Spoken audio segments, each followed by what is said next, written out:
Alright, so we'll start with question 3. I'm now recording. So the number of copper to zinc in a particular kind of brass is 4 to 1. Right? And so we're told in this that there is 100 kilograms of brass.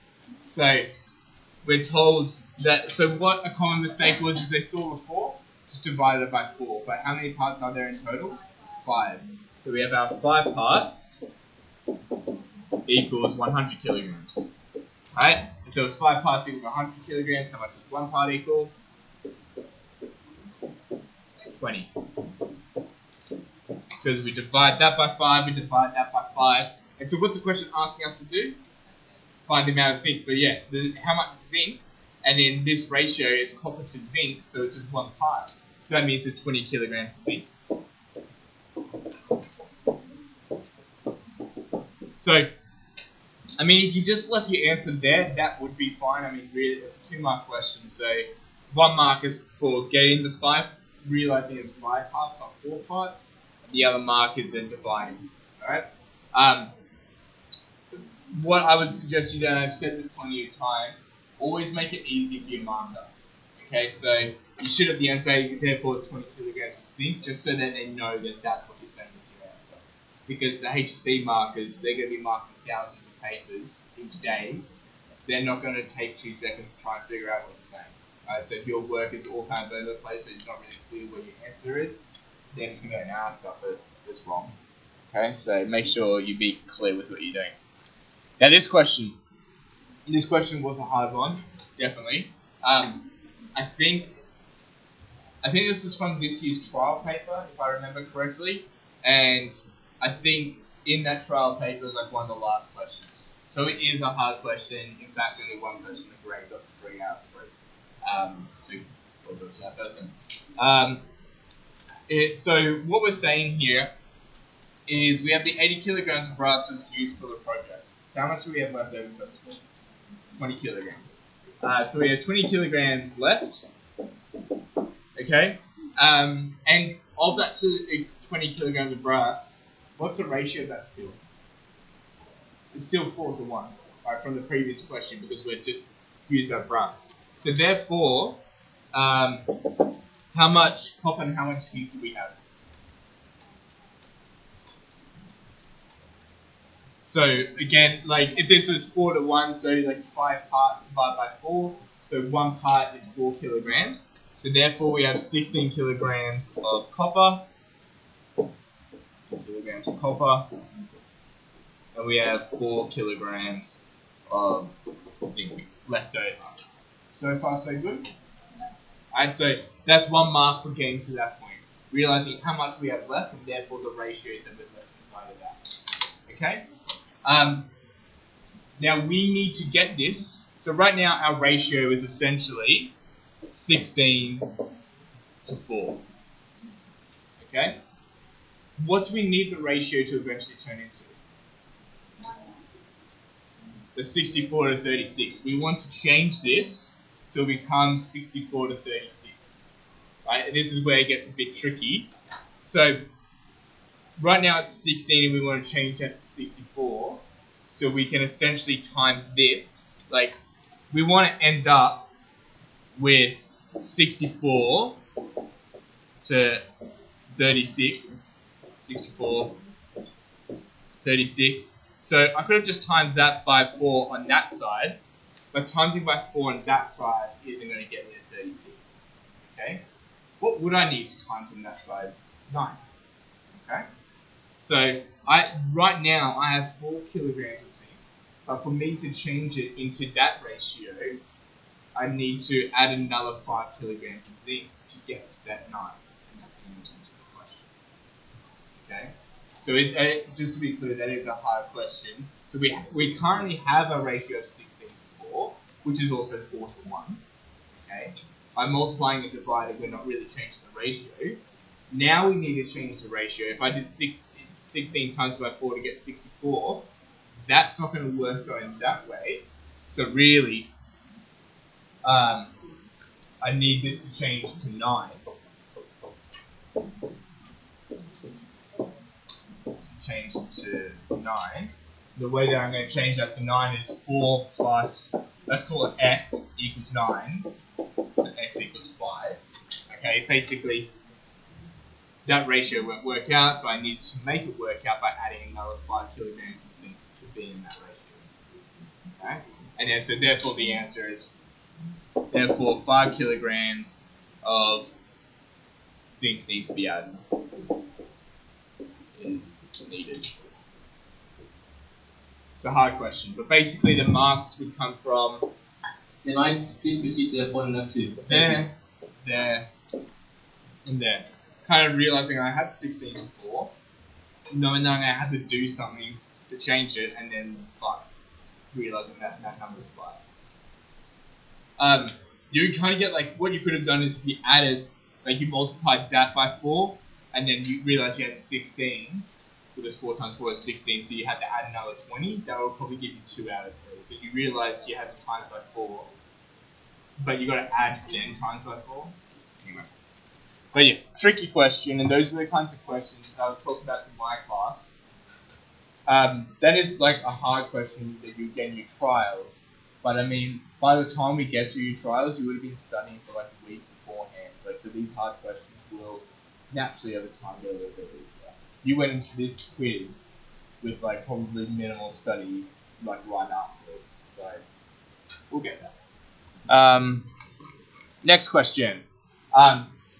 This one was really just down to people not realizing that there's a difference between watts and kilowatts, or maybe just not reading the question carefully enough.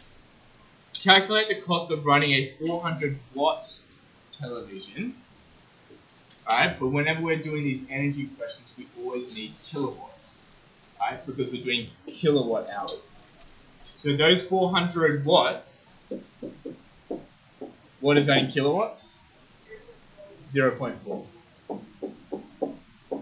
Alright? So we need to, whenever we're talking about kilowatt hours or energy usage or energy consumption or whatever, you always need to change it to kilowatts first if it's not already. How do we do that? Divide by 1,000. A couple of people divide by 100.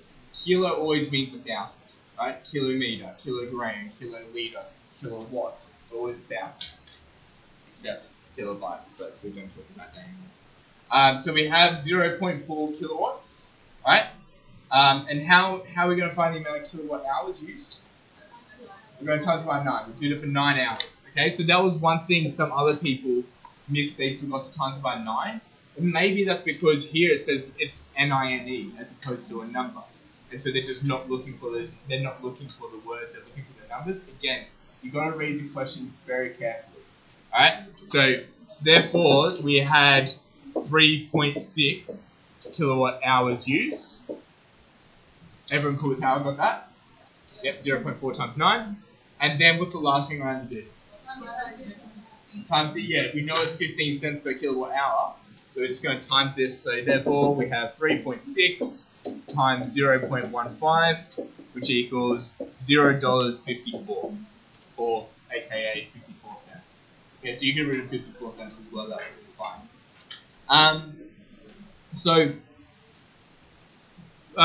One thing I think one or two people did in their answer is they wrote this as 0.54 cents because they realized, oh, that means 15 cents, but then they kind of in their heads converted it to cents and then they converted it again. If it was 0.54 cents, that means you're saying it's about like half a cent. Probably a bit too cheap. But then all the people that didn't convert this as well, I think you would have gone like $540 or $54 or something like that as your answer. Think about it again practically. Does it make sense that using your television for 9 hours costs you $540?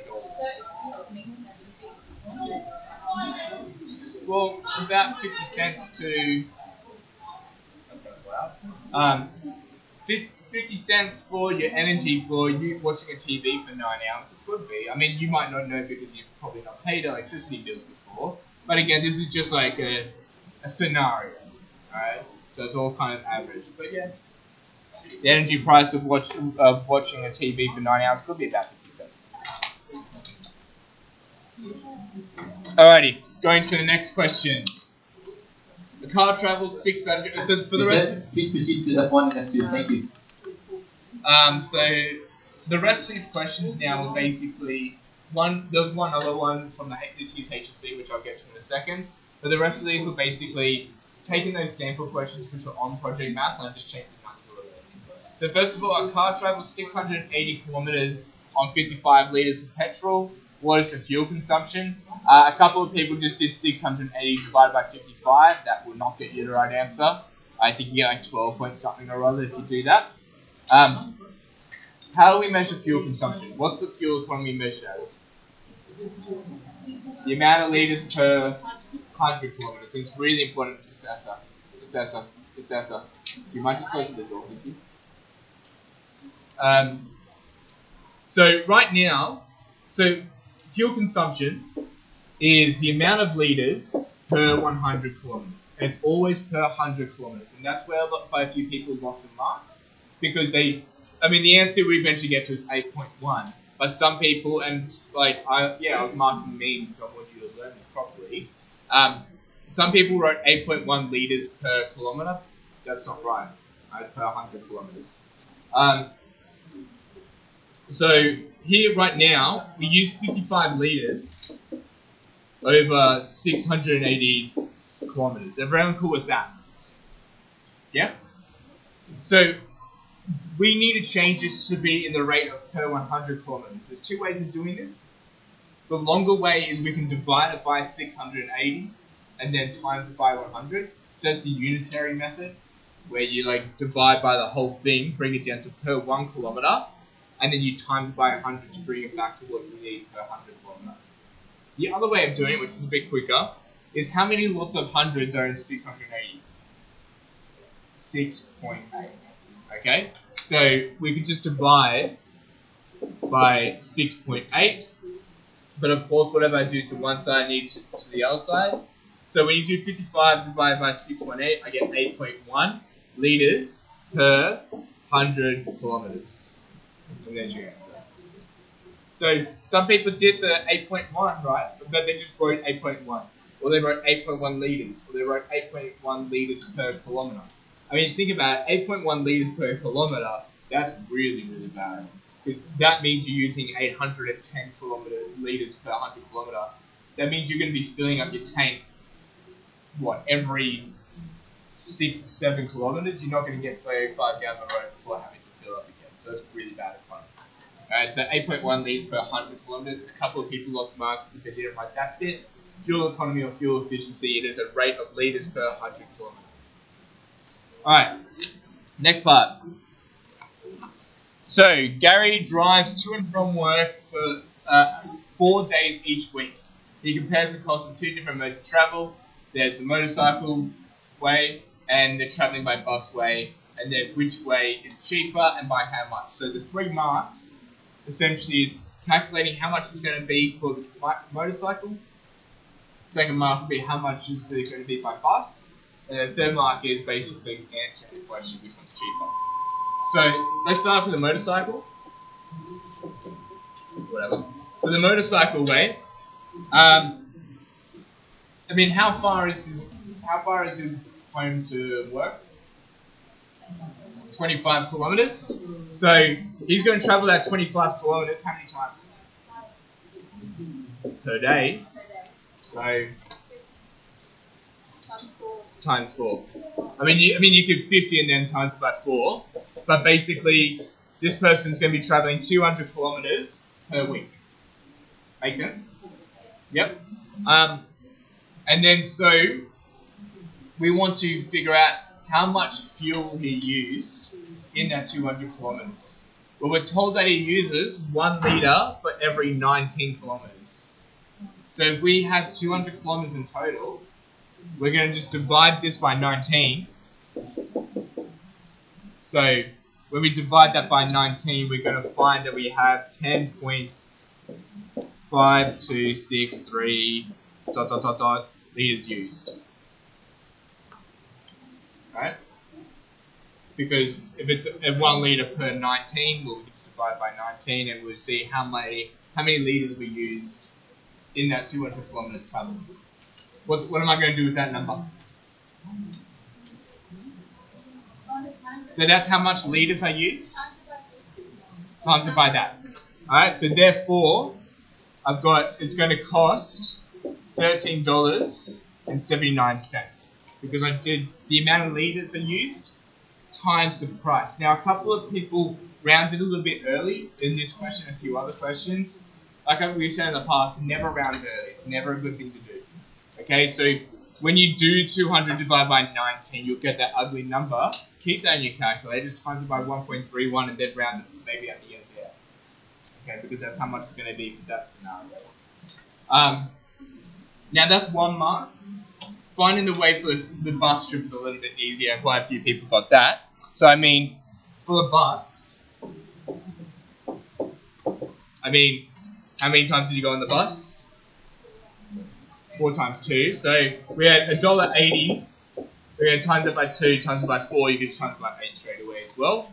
And that costs you $14.40. Yeah?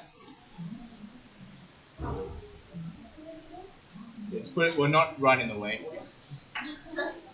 Yeah, let's put it to the side, guys. Where the rest of them are going. Thank you. Okay. So lastly, which one's cheaper? The motorcycle, and by how much? Right, so therefore motorcycle is cheaper by, so 60. You can either write $0.61 or 61 cents. It doesn't really matter. Okay. A couple of people just said therefore motorcycle is cheaper. I didn't give you the mark for that because the question said, and by how much? Okay. So make sure you read the question completely. Going to the next question. So, in a grade of Year 12 students, the ratio of students studying legal studies to physics to religion is 2 to 4. There are 18 legal studies students. So, we're told 18 legal studies students, and how many parts is that? How many parts in the... 3 parts of legal studies. Because we're not focusing on the whole thing. We're not going to talk about the whole 9 parts just yet. We're going to focus on just the 3 parts because we're told that there's 18 legal studies students. If it told us that there were 18 students in total, then yeah, but that would be a question anyway. So we're told that 3 parts equals 18 students. So therefore, how much is 1 part? So 1 part equals 6 students, so that's 1 mark. We're figuring out how many 1 parts is.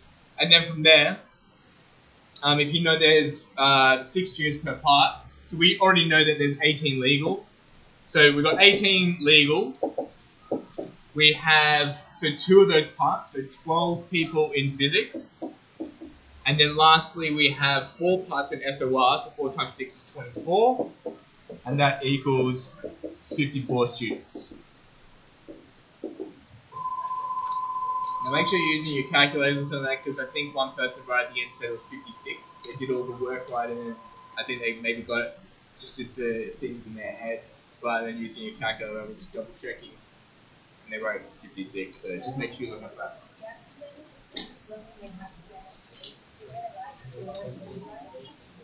It really does. No. Transcription error is different to calculator error. So transcription error would be, say you read that as 16 instead of 18. It doesn't change the maths. Right? So that's different to like accidentally changing a number at the start, but it not really making it any easier or harder. That's fine. But making a mistake in your working isn't fine. No matter how trivial that mistake is. Mm-hmm.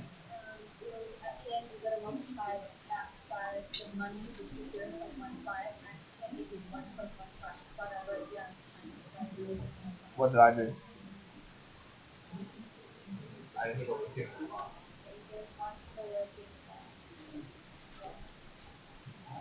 Did I give the second mark?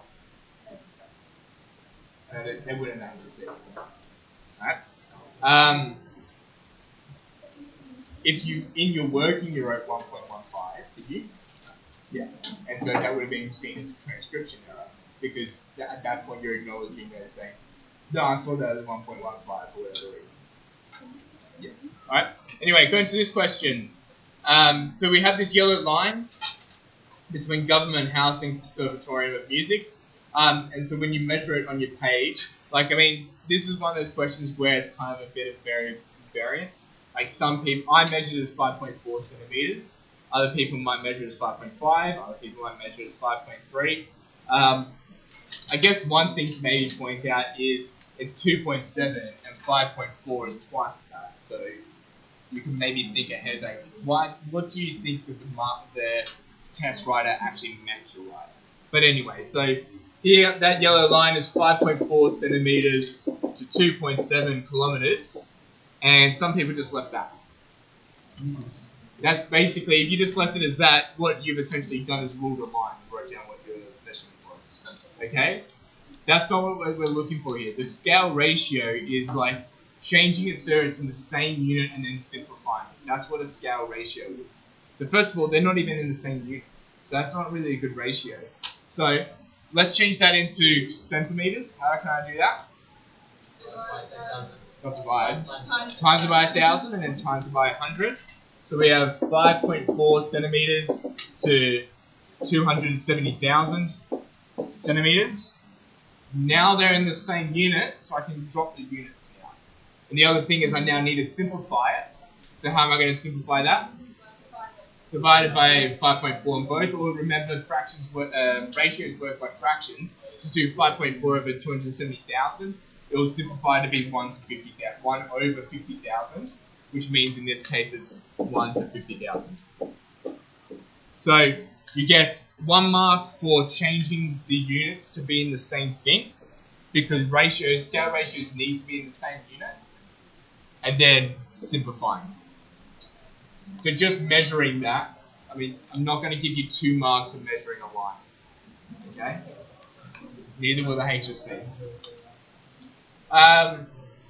Next, so if a person walks at a rate of 120 meters per minute, how long will it take them to walk from the Conservatory of Music? Well, how far are they in real life? 2.7 kilometers away. So, and we got this 120 meters per minute, which is 0.12 kilometers per minute. Everyone cool with what I did there? Alright, just change the meters to kilometers. What can I do from that? I wouldn't times it. Divide it. Because, I mean, if we got that many kilometers per minute, where I'm traveling that many kilometers, like, I mean, if I needed to travel 180 kilometers and I'm traveling at 60 kilometers per hour, how long would I travel? You just divide it. Same thing. Alright? So I've got 2.7 divided by 0.12, and that gives you about 22.5-ish.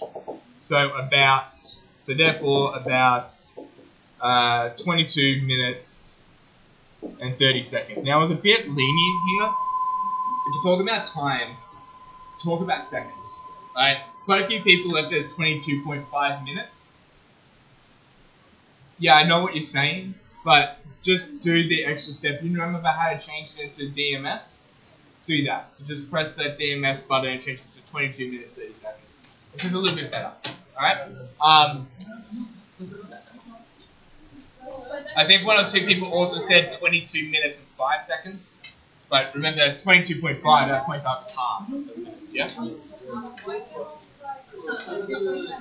Sorry, I can't hear you.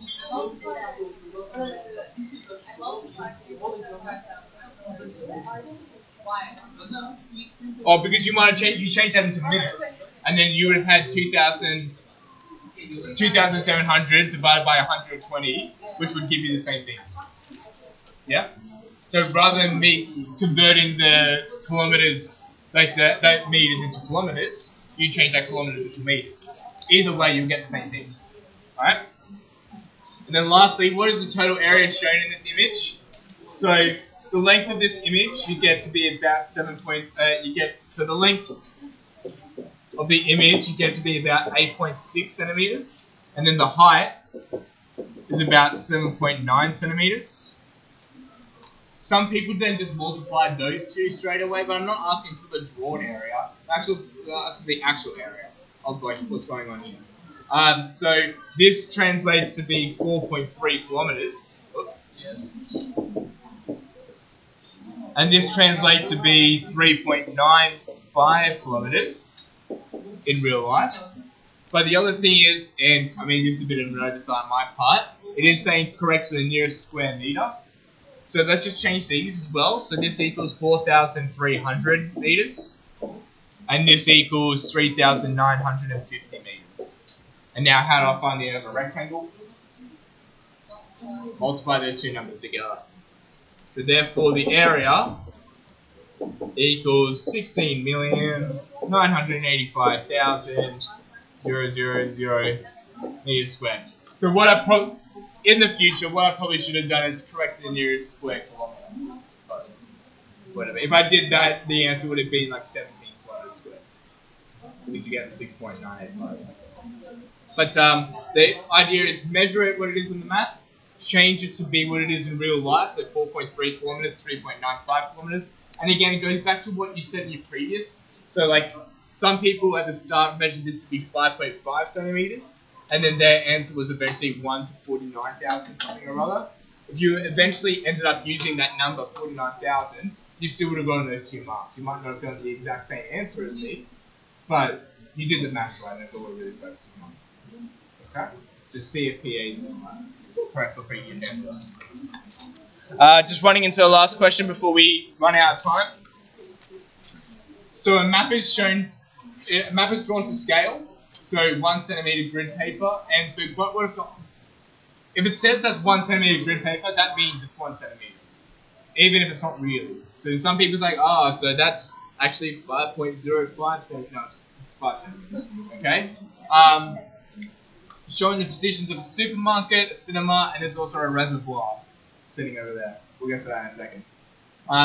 So it takes 10 minutes to walk in a straight line from the cinema to the supermarket at a constant rate of 3 kilometers per hour. Show that the scale, the map is blah, blah, blah. By the way, this is also from this year's HSC. Alright? So we have, this is 3 kilometers, we're traveling at 3 kilometers per hour. And we're trying to change it into minutes. We've got 10 minutes. We're trying to find how long the distance is going to be. So let's change this rate to be in minutes. Okay, how am I going to do that? How am I going to change that to minutes? Well, no, I'm not going to times it by 60. I'm just going to change it to 60 minutes. I'm also going to change this to be in meters. Alright? I haven't changed anything in the rate. I just changed the unit. So 3 kilometers is still 3,000 meters. 1 hour is still 60 minutes. What should I do from there? I'll divide it by... Yeah. We can just divide it by 60. So if we divide it by 60, I believe we get 50 meters per minute. Okay, so we've changed that rate of 3 kilometers per hour into 50 meters per minute. Okay? But I'm not trying to figure out what I did in 1 minute. How many? I'm trying to do 10 minutes. So, therefore, I've traveled 500 meters in 10 minutes. So now that we've done that, we've now calculated that the distance in real life is 500 meters. So therefore, our ratio, and like how far they on our map? 5 centimeters, exactly 5 centimeters, nothing else. So we have 5 centimeters to 500 meters, and then simplify that, what's that? 1 centimeter goes to 100 meters, which is what the question was telling you to do. So these kinds of questions, like these show questions. Okay, so yeah, I'll make a point on that. Some people just wrote, yeah, they literally just wrote their answer. Okay, well, maybe not you. 1 or 2 people actually just wrote that. And just said, there you go. No, like we actually have to do something. Alright, so that would have been a pretty easy 3 marks. The reason why this question is posed in this way is because you actually need that rate. We need that ratio for the next question and some following questions. So to make sure you don't make any mistakes at the start, they kind of give you the answer, but they want you to show that that is the answer. The idea is even if you couldn't do this question, you should be able to do the next question, like because it gives you the answer in this one. Okay, so that last question, using one application of trapezoidal rule, estimate the actual area of the reservoir correct to the nearest squared meter. So remember this trapezoidal rule. So there's our first distance, there's our last distance, there's our horizontal distance. Remember, trapezoidal rule is about drawing a trapezium that approximates it. How far is that? 100 meters. In real life, it's 100 meters. What's that? 300 meters. And what's this? 400 meters. So we're going to use trapezoidal rule with those. So our area is approximately 400 over 2. Remember to put the approximately. Trapezoidal rule is an approximation. 100 plus 300, and that equals 80,000 meters squared. So I think some people just did 4 over 2, 1 plus 3, and I gave them a 1 mark because they understood that, okay, I've got to use the things, but they just found the drawn area. I'm trying to find the actual area. Anyway, that's a good time to stop the video. So.